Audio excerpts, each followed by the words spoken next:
இலங்கை ஆட்சி செய்த கடைசி மன்னனின் வரலாற்றில் நான் காணும் கனவு, தூங்கும் போது காணும் கனவும் தற்பொழுது நடப்பவைகளையும் சிறு வயதில் கூறியது, 14 வயதிலிருந்து கூறியது தற்பொழுது வரை கூறி வருகின்றார்கள். அவைகள் நடப்பவைகளை மன்னரின் 6வது வம்ச வழியான ஸ்ரீ விக்ரம ராஜசிங்க மன்னருடைய வாரிசான வம்சாவளியில் அடையாளமும் ஆளுமையிலும் அரசு அங்கீகாரத்தையும் முதலில் நான் குறிப்பிட்டேன். இதில் நான் இன்று கூற உள்ளேன் கனவும் அதன் சம்பந்தமாகவும் எனக்கு அந்த கண்களுக்கு தென்படாத சில விடயங்கள் நடப்பதுண்டு. அதை நான் கூறுகின்றேன். முதலில் என்னோடு ஒரு நிழல் தொடர்ந்து கொண்டே இருக்கும். நான் எங்கு சென்றாலும் அந்நிழல் இருப்பதை என்னால் உணர முடியும். அந்நிழல் எனக்கு அடிக்கடி சலாம் கூறுவது உண்டு. இந்நிழலுக்கும் கனவுக்கும் உள்ள சம்பந்தம், கனவில் அடிக்கடி வந்து கூறுவார்கள், பிள்ளை எங்கே சென்றாலும் நாம் பிள்ளையோடு தான் இருப்போம், பிள்ளை பின்னாடி இருப்போம், யாருக்கும் ஒன்றும் பண்ண முடியாது என்று. இந்நிழலுடைய செய்கை மூலம் உள்ள அடையாளம் மறைமுகமாக இருந்து அடிக்கடி சலாம் கூறுவது, ஆபத்துகள் வந்தால் தடுப்பது, பாதுகாப்பது. நான் மன்னருடைய வரலாற்று கதையை கூறும் பொழுது அந்த இடத்தில் மன்னருடைய மறைவான பொருட்களுக்கு சதித்திட்டம் தீட்டியவர்கள் இருந்தால் அவ்விடத்தில் எனக்கு அக்கதையை கூற விடாது, தடுக்கும். அவ்வாறு தடுப்பது, அவ்விடத்தில் உள்ள பொருட்கள் ஒரு அசைவும் இல்லாமல் அப்படியே தான் இருக்கும். ஆனால் அது ஒன்றோடு ஒன்று மோதும் சத்தம் கேட்கும். ஆனால் இந்த சத்தம் எனக்கு மாத்திரம் அல்ல, அங்குள்ள எல்லோருக்குமே கேட்கும். அத்தோடு அதே போன்று தான் ஒரு வீதியில் செல்லும் பொழுதோ, இல்லாட்டி ஒவ்வொரு இடத்தில் இருக்கும் பொழுதோ, எங்கேயாவது சென்று கொண்டிருக்கும் பொழுதோ இக்கதையை யாராவது சந்தித்து இதை பற்றி கேட்டால், அவர் ஏதாவது ஒரு சதித்திட்டத்தோடு கேட்டால் அவருக்கு முழுமையாக இந்த கதையை கேட்க முடியாது. அவ்விடத்தில் யாராவது வந்து தடுப்பார்கள். கடைசியில் அவர்கள் என்ன கேட்பார்கள், நீங்கள் என்ன சொன்னீங்க, எனக்கு விலங்கு இல்லை என்று சொல்லி. இந்நிழலை நான் கண்டுள்ளேன். இந்நிழல் சுவர் பக்கமாக செல்வது போன்று காணக்கூடியதாக இருக்கும். அடுத்து அந்த வாசலில் நின்று வீட்டுக்குள் வரும் பொழுது அந்த வெளிச்சத்தில் நிழல் அங்கும் இங்கு வலது பக்கத்திலிருந்து இடது தோல் பக்கத்துக்கும், இடது தோல் பக்கத்திலிருந்து பக்கத்துக்கும் வேகமாக செல்லக்கூடிய அதை காணக்கூடியதாக இருக்கும். சலாங்கூரும் அவைகளை என்னால் காண முடியும். அடுத்து பள்ளிவாசலில், ஆரம்ப பள்ளிவாசல் எனக்கு கண்ணுக்கு தென்படும். அவ்விடத்தில் அடையாளம் உள்ளது. ஆனால் பள்ளிவாசலை இது நிஜமாகவே கண்களுக்கு தென்படும். ஆனால் அவ்விடத்தில் பள்ளிவாசல் இல்லை, அந்த பள்ளிவாசல் தென்படும். அடுத்து எனது நோய்களை கனவில் தான் கூடுதலாக வந்து குணப்படுத்துவார்கள். 2 பெண்கள் 2 பக்கம் இருப்பார்கள். அவர்கள் என்னோட கதைத்து கொண்டு அதற்கான நோய்க்கான சிகிச்சைகளை செய்வார்கள். அது குணமாகிவிடும். அடுத்து எனக்கு தொல்லைகள் தருபவர்களை அவர்கள் அடையாளப்படுத்தி கனவில் காட்டிவிட்டு அவர்களை நோயாளியாக மாற்றுவார்கள். அவர்கள் அடையாளமாக காட்டிவிட்டு கூறுவார்கள், இவர்கள் பிள்ளையருக்கு விடுவதில்லை, நாங்கள் இவர்களுக்கு நல்ல வேலை செய்கின்றோம் என்று சொல்லி அவர்களோட முழு உடம்பையும் ஆட்டி விடுவார்கள். ஆட்டிவிட்ட பிறகு அவர்களுக்கு உடம்புல ஒரு சீவன் இல்லாமல் போகும், அந்த ஃபிட் ஒன்று இல்லாமல் போகும். அப்போது அதே போன்று தான் அவர்கள் நிஜமாக பார்த்து கனவில் கண்டது போலவே நிஜமாகவும் அவர்கள் அவ்வாறே இருப்பார்கள். ஒரு நோயாளியாக நோய்க்கான மருந்துகளை போய் வைத்தியரிடம் வாங்கினாலும் அவர்கள் செல்வார்களாம், ஒன்று மேல் ஒரு நோய் இல்லை என்று சொல்லி. இருந்தாலும் இவர்கள் ஒரு நோயாளியாக இருப்பார்கள். இதில் திட்டம் போட்டு சதி திட்டம் தீட்டுவர்களே, தொல்லைகள் தருப்பவர்களே முழுமையாக ஆட்டி விடுவார்கள். உடம்பை ஆட்டும் பொழுது நிஜமாகவும் அவர்கள் அவ்வாறே ஆடிக்கொண்டிருப்பதே போல் ஆடுவார்கள். உதாரணத்துக்கு சொல்லப்போனால் வலது கையை இடது கையால் அந்த மணிக்கட்டு பகுதியை பிடித்தால் தான் அவர்களுக்கு பேலன்ஸ் அளிக்க முடியுமே தவிர கை 2ஐயும் விட்டுவிட்டால் கீழே விழுகிற அளவுக்கு விழுந்து விடுவார்கள். அதை நான் கண்ணால் கண்டிருக்கிறேன். அவ்வாறு நிலைமைக்கு தள்ளப்படுவார்கள். அடுத்து ஸ்ரீ விக்ரம ராஜசிங்க மன்னரை மூத்த மகளை திருமணம் செய்த அரேபிய வைத்தியர் சஹாபாக்களின் வம்சாவளியில் வந்தவர்கள். இப்பள்ளிவாசலில் கராகுடி ஜட்டியாந்திரி மஸ்ஜித் ஜும்மா பள்ளிவாசலில் 42 சஹாபாக்கள் அவர்கள் அடங்கப்பட்டவர்கள். அடங்கப்பட்டவர்கள் என்று கூறும் பொழுது கையில் இருந்த பிரம்பினால் சதுரமாக கீறி அவர்கள் நிலத்துக்குள் இறங்கி பிறகு மூடிப்பட்டதாகத்தான் வரலாற்று சரித்திர கதை உள்ளது. இவர்கள் இன்றும் வாழ்ந்து கொண்டிருக்கின்றார்கள் என்று தான் கூறுவார்கள். எனக்கும் கனவு மூலம் கூறுவதுண்டு, பள்ளிவாசலில் உள்ளவர்கள் கூறியதுண்டு. இவர்களை கஃன் சுற்றி வைத்திருக்கும் மையத்து போன்று அவர்கள் கண்களை மாத்திரம் திறந்துவிட்டு என்கிட்ட கூறுவார்கள், நாம் மவுத்து தான், மவுத்தில் வாழ்ந்து கொண்டிருக்கின்றோம் என்று. இவர்களுடைய அடையாளம், இவர்கள் வாழ்ந்த வம்சாவளி, இவைகளெல்லாம் எனக்கு தெரியும். கனவில் வந்து கூறுவதுண்டு. மன்னரின் மூத்த மகளை திருமணம் செய்த அரேபிய வைத்தியரான ரிஸ்வி அகமட் அவர்களுடைய அடையாளம் நன்கு உயரத்துக்கு ஏற்ற பருமம், நன்கு நிறம். அடுத்து இவர்களுடைய நீண்ட தாடி, வெள்ளை நிற தாடி. இவர்கள் விரும்பி உண்ணும் உணவு பாலும் பழங்களும், வட்டமுகம். இவர்கள் அடங்கப்பட்ட இடங்கள் எல்லாம் எனக்கு தெரியும். மன்னரின் மூத்த மகளான ராஜநாச்சியாருடைய அடையாளம் மன்னரை போன்று, மன்னருடைய தோற்றம் போன்று. இவர்கள் கூடுதலாக பயணம் செய்வது குதிரையினூடாகத்தான். இவருடைய பள்ளிவாசலை சுற்றி இவருடைய அடையாளங்கள் எனக்கு தெரியும்.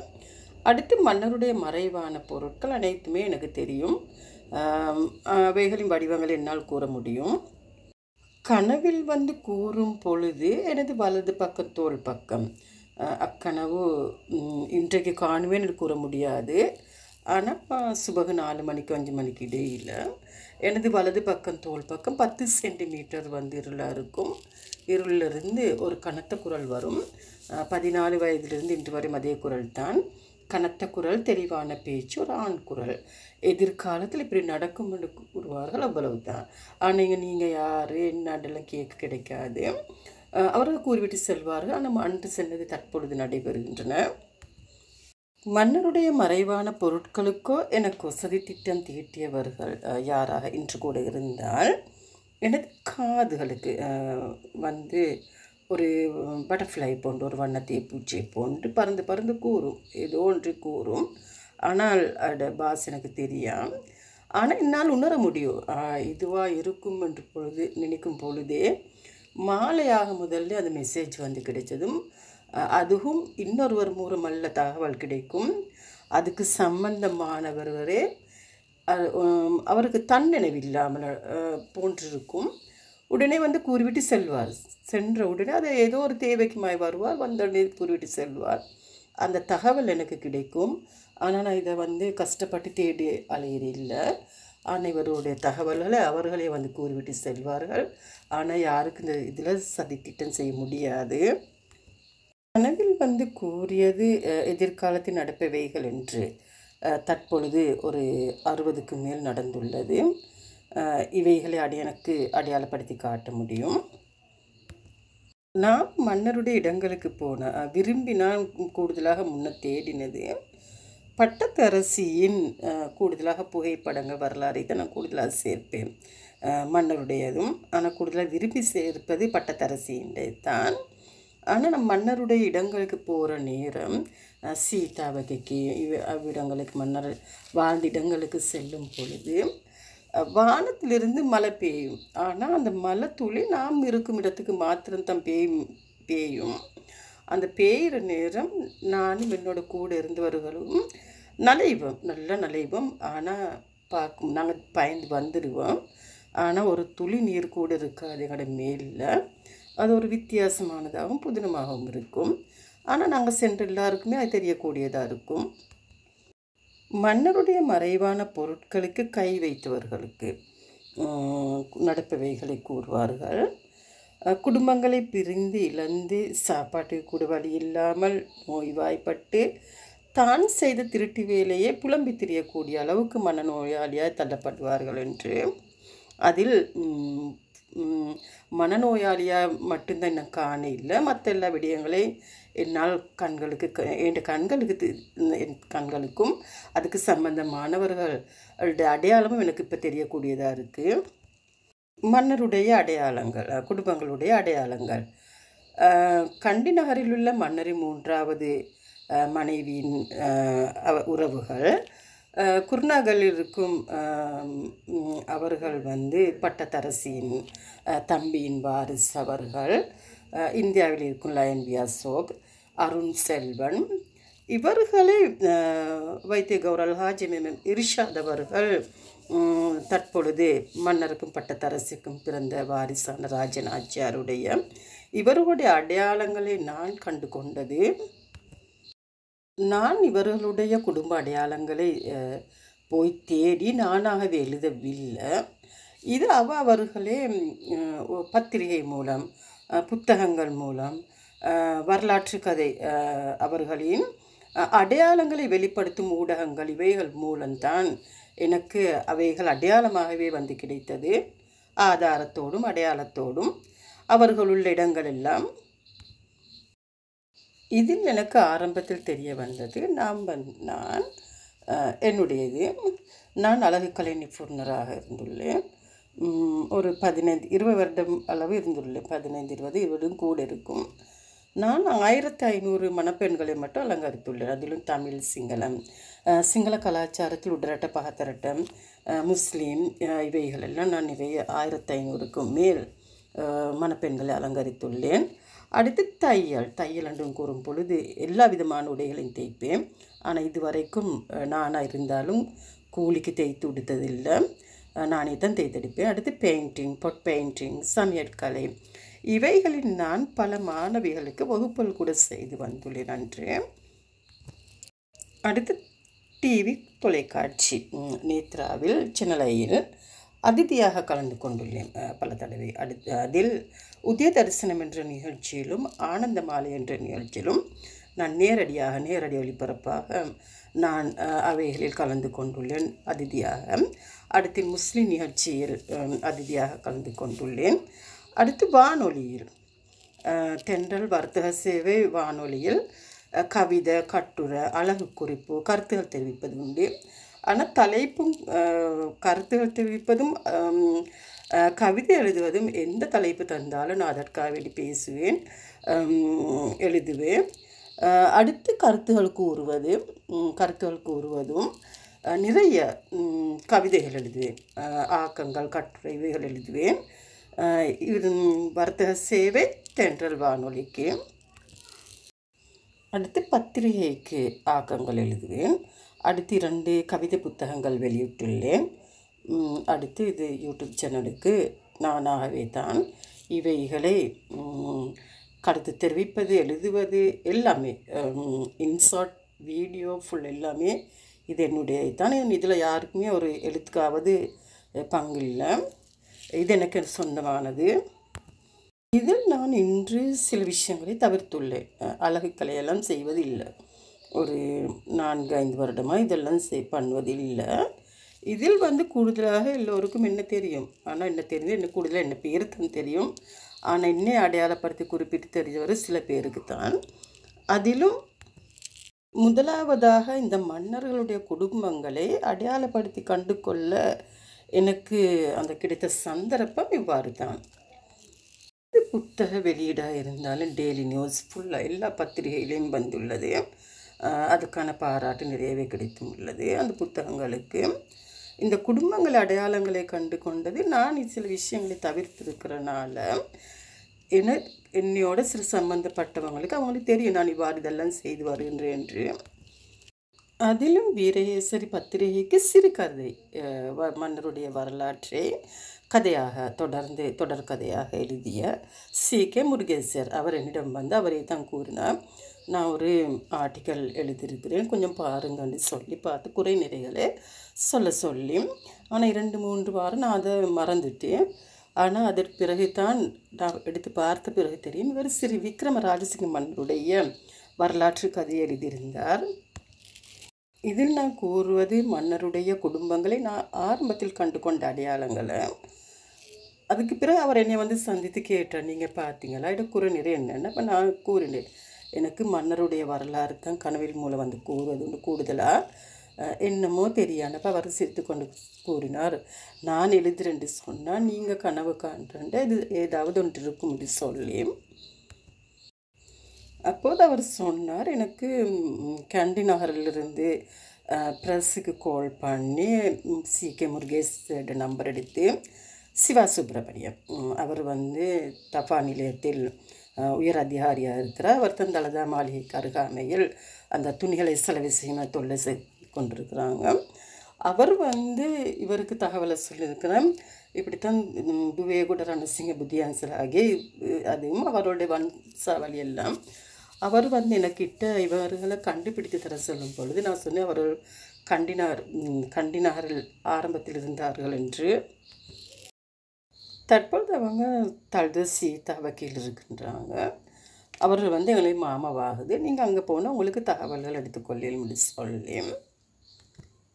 இதோடு சேர்த்து எனக்கு பழைய பேப்பர்களிலிருந்து பத்திரிகையிலிருந்து சிவா சுப்பிரமணியம் 2 வருடங்களுக்கு முன் அவர்கள் அடையாளப்படுத்திய லங்காதீப பத்திரிகைக்கு அனுப்பிய தகவல்கள் அப்படியே எனக்கு கையில் கிடைத்தது. அதே போன்று தான் குருநாகல் இருக்கிறவரோடு அவர்களுடையும் கிடைத்தது. நான் அவர்களுடைய இடங்களை போயிட்டிருக்கிறேன் 2 இடங்களுக்கும். அதுக்கு பிறகு நான் டாக்டர் இரிஷாத் அவருக்கு அவரை அடையாளப்படுத்தி வந்தார் இவ்வளோ காலம். எழுத்தாளர்கள் எல்லாம், பத்திரிகையாளர்கள், ஊடகங்கள் எல்லாம் சீதா வகையில் இருப்பதனால சீதாவுக்கு ராஜசிங்க மன்னரின் வாரிசு. ஆனால் சீதாவுக்கு ராஜசிங்க மன்னர் மாயாதுண்ட மன்னனின் மகனாகவும் அவர்கள் ஸ்ரீ விக்ரம ராஜசிங்க மன்னருக்கு எத்தனையோ மன்னர்களுக்கு முன்னாடி ஆட்சி செய்தார் சீதா வகையில். ஆனால் இன்று அரசு அங்கீகாரத்தோடு ஆளுமையோடு அடையாளங்களோடு இருப்பது தற்பொழுது சம்பந்தமாக.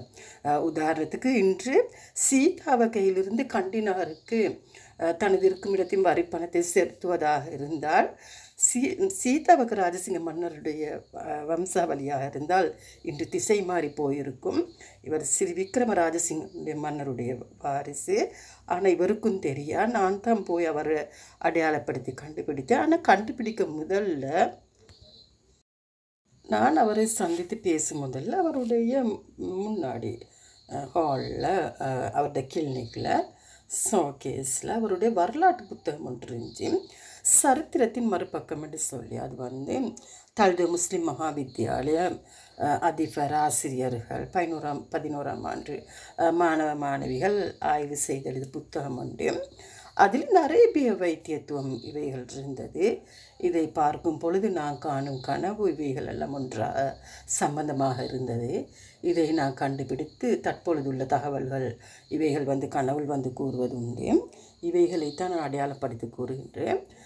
கனவும் நடப்பதும் மறைமுகமாக சில விஷயங்கள் நடப்பது, பின்னாடி நடக்க இருப்பவைகள், தற்பொழுது வாழ்ந்து கொண்டிருக்கும் உறவுகள், அடையாளங்கள், இவைகளை நான் இவ்வாறு தான் கனவின் மூலம் அடையாளப்படுத்தி வருகின்றேன்.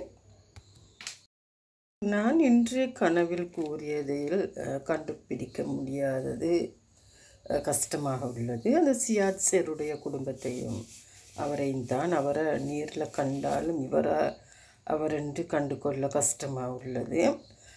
முதலில் பேர், ஊர், அவருடைய இனம் ஒன்றுமே தெரியாமல் இருந்தது. அவர் முஸ்லீமா சிங்களமா என்று ஒன்றுமே தெரியாமல் இருந்தது. ஆனால் இப்போ கிட்டத்தில் நான் அவருடைய பேரை கண்டு கொண்டேன்.